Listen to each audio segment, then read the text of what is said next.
on to fire. Do you heck us like? I don't know.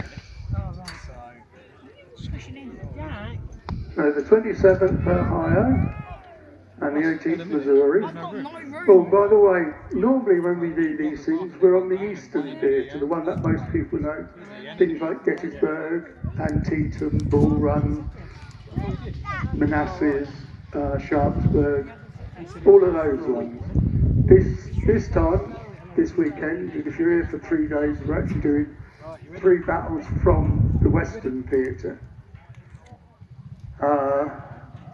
The one today, the Union are going to win. The one tomorrow, the Confederates are going to win, and we haven't decided what's going to happen on the Thursday. So, just a bit of forewarning if you're here for all 3 days.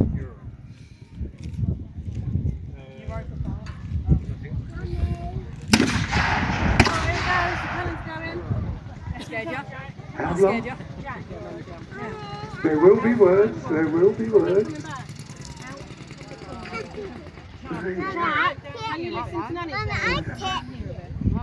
Right. So somebody needs to start doing something, gentlemen. Please. Pretty please. No, we've got to leave all the casualties towards the end, so they just fire at each other for this bit. Not recently. You know, you script this all out. I'm going to get in trouble for this. I'm going to get in so much trouble for this. You wouldn't believe it. Jack, stop pushing her. Jack, stop pushing her. Are any of you regulars have been here for 25 years? Or most of them? I think we've been here for most of the 25 years, so.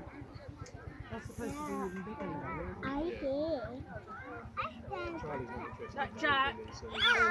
Jack. Right. No, you can't. You shouldn't have got down. This is typical of an army. Everybody rushes around. And then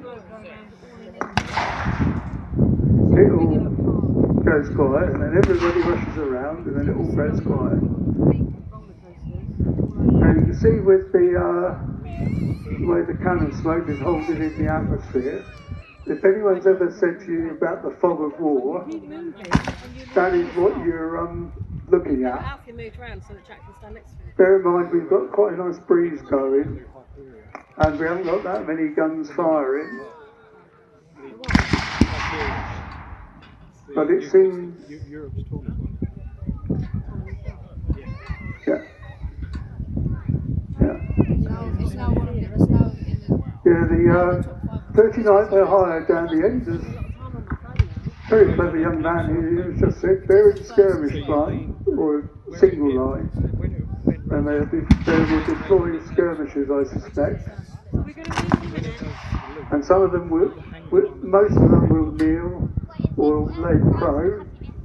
Being prone, makes your rifle action more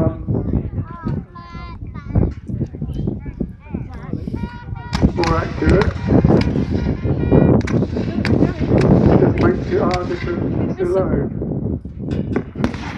And the bugle calls are telling the infantry what they do next. Because you haven't got radios and things like that. So it's bugle calls and drums. Send the signals around the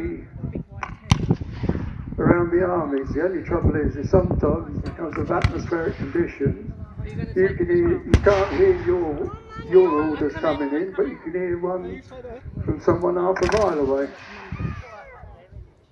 which can cause a few problems. And you can see the 2 Ohio regiments are mainly taking the brunt of the fight to the Confederates.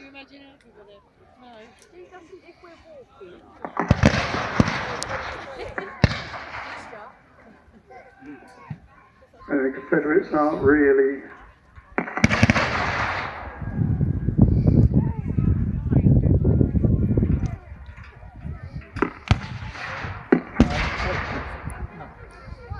The 39th are moving forward. Their aim is trying to get to those Confederates, because they want to drive them away. Now the problem that the Confederacy have got is their only exit at this moment is a single bridge, which is effectively here, is right over the far side, because the river, which normally is fordable, has been flooded for days because of very heavy rain. So they're a bit stuck. So that's the reason they're trying to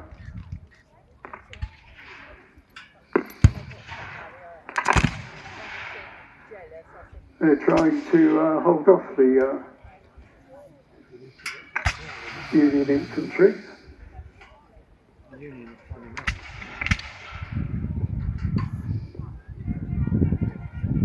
So General Johnson isn't too concerned at the moment, and General Hardy's moving his men forward. And while we're letting these play out, just a little side note for all the history buffs. General Hardy wrote the Union Manual of Arms, and then he went and joined the Confederacy, so the Union had to quickly rewrite their Manual of Arms with General Casey. So if you've heard of Casey's manual or Hardy's manual, that's how they come down to, which were virtually identical. Because the ideas haven't really changed that much, but you couldn't have the Union fighting on the Confederate Manual of Arms.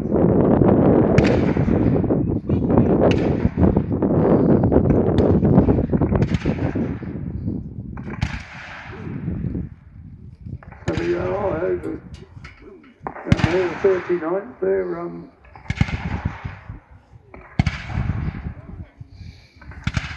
they're holding their own down there.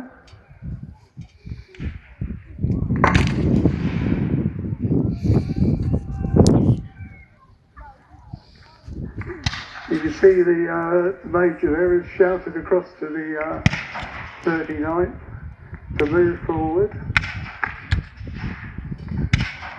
Because the Confederates are just holding their own down there. They're not that concerned.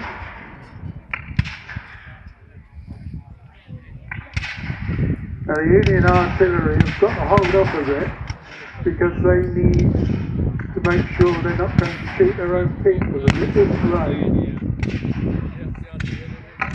which is not an untypical range of a battle to take place at. Now,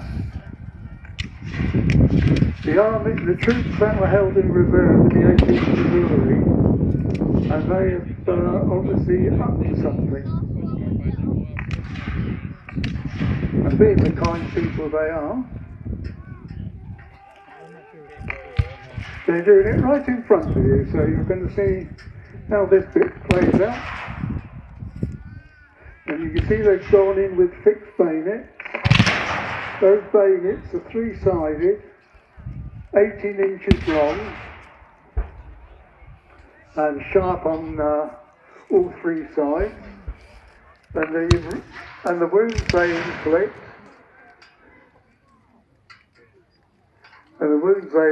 were so horrendous, they were actually banned under the First Geneva Convention, which is why all modern bayonets are more like knives. So the 27th Ohio looks like they've been ordered to act as a backup to the 18th Missouri.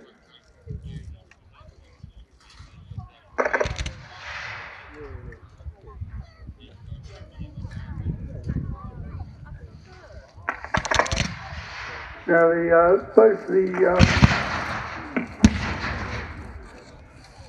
the Union armies here, they're using a mixture of Springfield rifled muskets and Enfield rifle muskets. And yes, the Enfield is the one the British use. because after the little unpleasantness in Crimea, we had an awful lot of them that were looking for homes.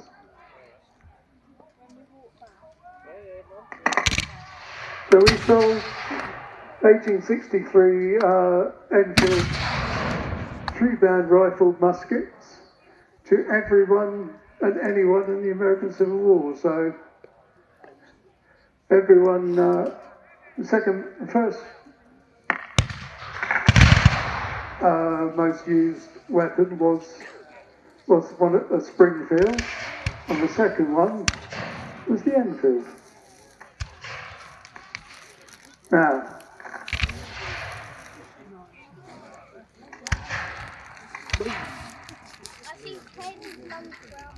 General Johnson, he's now come under a bit of pressure there from the 18th. And it looks like he's only got his Provost Guard up there, which they're not going to be the greatest of help. But here comes Willie Hardy, who's 16 years old, carrying the battle flag to bring support to General Johnson, and hopefully enough of his infantry that he's brought up will be able to provide some relief for Johnson. And the cannon have come into play as well.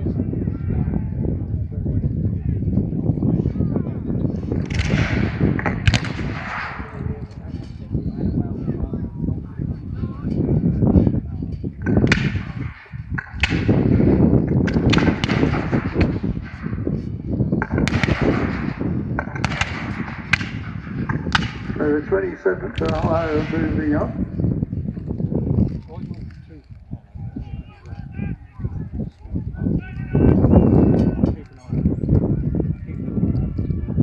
And they've taken a few casualties down there, the 39th. Now the Union lines of infantry have see if they can bring their own artillery into play again. Now it looks like General Hardy's moving his forces down the far end. I'm not quite sure what he wants to do. Is he just trying to draw the 39th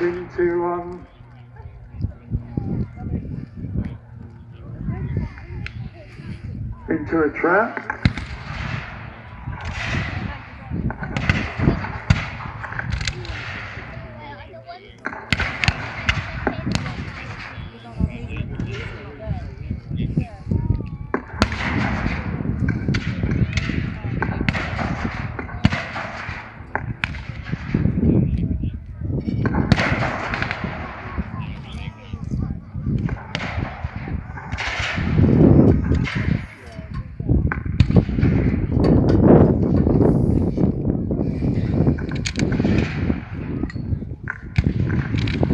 Oh, I've just seen the flag that the 16-year-old Willie was holding went to the ground, and someone has picked it up.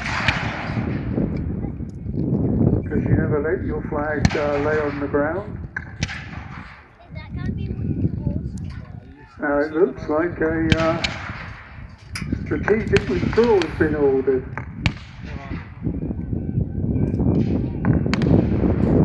And it looks like the Confederates have decided. Oh, lovely smoke ring there.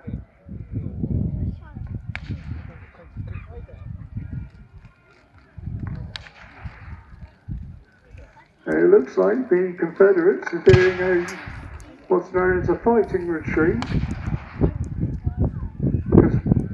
because we're now around about 10 o'clock in the evening. Remember that big clock in the sky I told you about? It now rings roughly at 10 o'clock in the evening.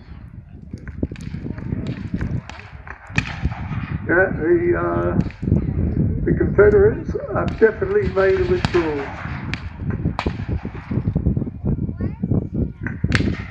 And the Union are going to keep pressing them. What? The ring, the smoke ring.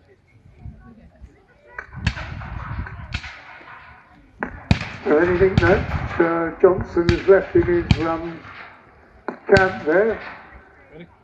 Any orders he's got on our Union hands?